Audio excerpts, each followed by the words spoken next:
Not, after all, a detached history of the past 21 years I am writing. Contemporaries are only too well aware of the facts, and posterity will find them dehydrated in textbooks. I started out to tell of my own personal part in the coming of the grass, not to take an Olympian and aloof view on the passion of man. The very mention of a personal part brings to mind a subject which might be painful were I of a petty nature. There were people who, willfully blind to the facts, held me responsible, in the face of all reason, for the grass itself. Although it is difficult to believe, there have been many occasions when I have been denounced by demagogues, and my blood called for by vicious mobs. But enough of morbid retrospection. I think I can say at this time there was, with the exception of certain Indian nabobs, hardly a wealthy man left in the world who did not owe in some way the retention of his riches to me. I controlled more than half the steel industry. I owned outright the majority stocks of the World Oil Cartel. Coal, iron, copper, tin, and other mines either belonged directly to me or to tributary companies in which I held large interests. Along with the demagoguery of attributing the grass to Albert Wiener, there was the agitation for socialism and the expropriation of all private property, the attempt to deprive men of the fruit of their endeavor and reduce everyone to a regimented, miserable level. It is hardly necessary to say that I spared no effort to combat the insidious agents of the Fourth International. Fortunately for the preservation of the free enterprise system, I had tools ready to hand. The overrunning of the United States wiped out the gangs which operated so freely there, but remnants made their escape, taking with them to the older continents their philosophy of life and property. Gathering native recruits, they began following the familiar patterns, and would in time no doubt have divided the world into countless minute baronies. However, I was able to subsidize and reason with enough of their leaders to persuade them that their livelihood and very existence rested on a basis of private property, and that their great danger came not from each other, but from the advocates of socialism. They saw the point, and though they did not cease from warring on each other or mulcting the general public, they were ruthless in exterminating the socialists, and they left the goods and adjuncts of Consolidated Pemmican and Allied Industries scrupulously unmolested.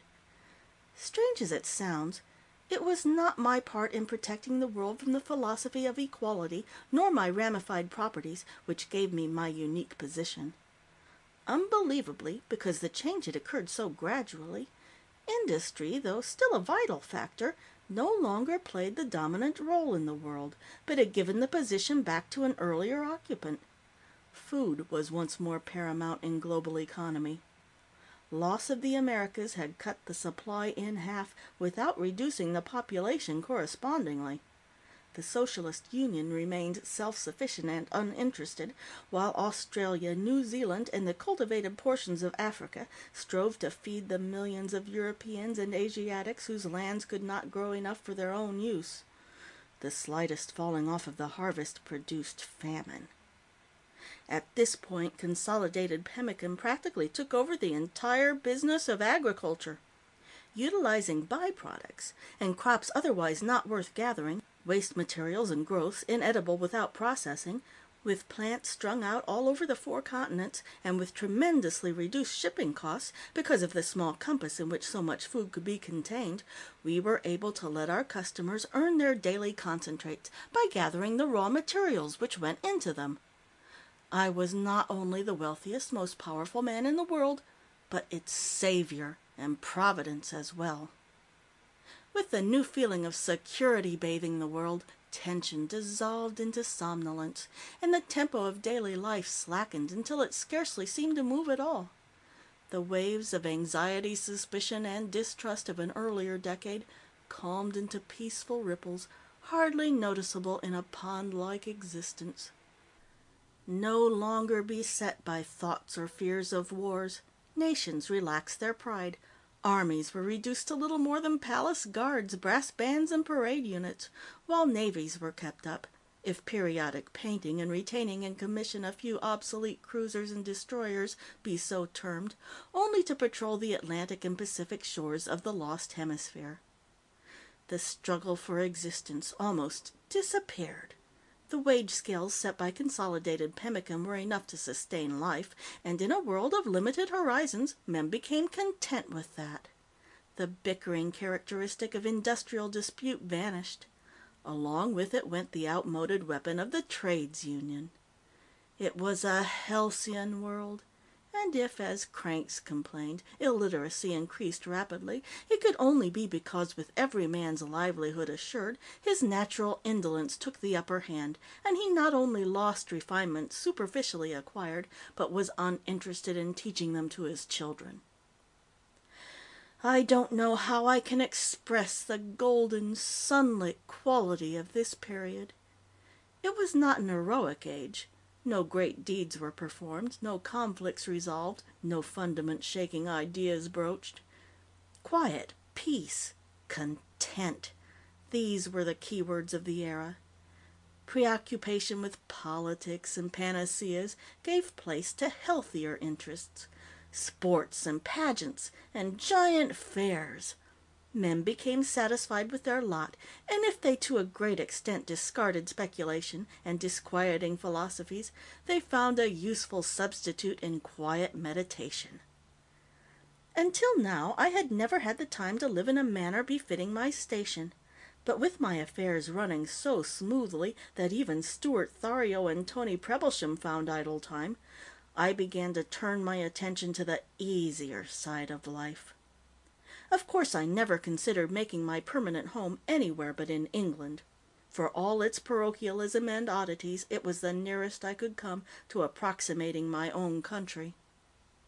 I bought a gentleman's park in Hampshire and had the outmoded house torn down. It had been built in Elizabethan times and was cold, drafty, and uncomfortable, with not one modern convenience. For a time, I considered preserving it intact as a sort of museum piece and building another home for myself on the grounds. But when I was assured by experts that Tudor architecture was not considered to be of surpassing merit, and I could find in addition no other advantageous site, I ordered its removal. I called in the best architects for consultation, but my own artistic and practical sense, as they themselves were quick to acknowledge, furnished the basis for the beautiful mansion I put up. Moved by nostalgic memories of my lost Southland, I built a great and ample bungalow of some 60 rooms, stucco, topped with asbestos tile. Since a Spanish motif natural to this form would have been out of place in England, and therefore in bad taste, I had timbers set in the stucco, although, of course, they performed no function but that of decoration, the supports being framework which was not visible. It was delightful and satisfying to come into this spacious and cozy living room, filled with overstuffed easy chairs and comfortable couches, warmed by the most efficient of central heating systems, or to use one of the perfectly appointed bathrooms whose every fixture was the best money could buy, and recall the dank stone floors and walls leading up to a mammoth and, from a thermal point of view, perfectly useless fireplace, flanked by the coats of arms of dead and gone gentry who were content to shuffle out on inclement mornings to answer nature's calls in chilly outhouses. So large and commodious an establishment required an enormous staff of servants, which in turn called for a housekeeper and a steward to supervise their activities, for, as I have observed many times, the farther down one goes on the wage scale, the more it is necessary to hire a high-salaried executive to see that the wage is earned. I cannot say in general that I ever learned to distinguish between one retainer and another, except, of course, my personal manservant, and Burlet, the head butler, whom I hired right from under the nose of the Marquis of Arpers, his lordship being unable to match my offer. But in spite of the confusion caused by such a multiplicity of menials, I one day noticed an under-gardener whose face was tantalizingly familiar. He touched his cap respectfully as I approached, but I had the curious feeling that it was a taught gesture and not one which came naturally to him. "Have you been here long, my good man?" I asked, still trying to place him. "No, sir," he answered. "About 2 weeks." "Funny, I'm almost certain I've noticed you before." He shook his head and made a tentative gesture with the hoe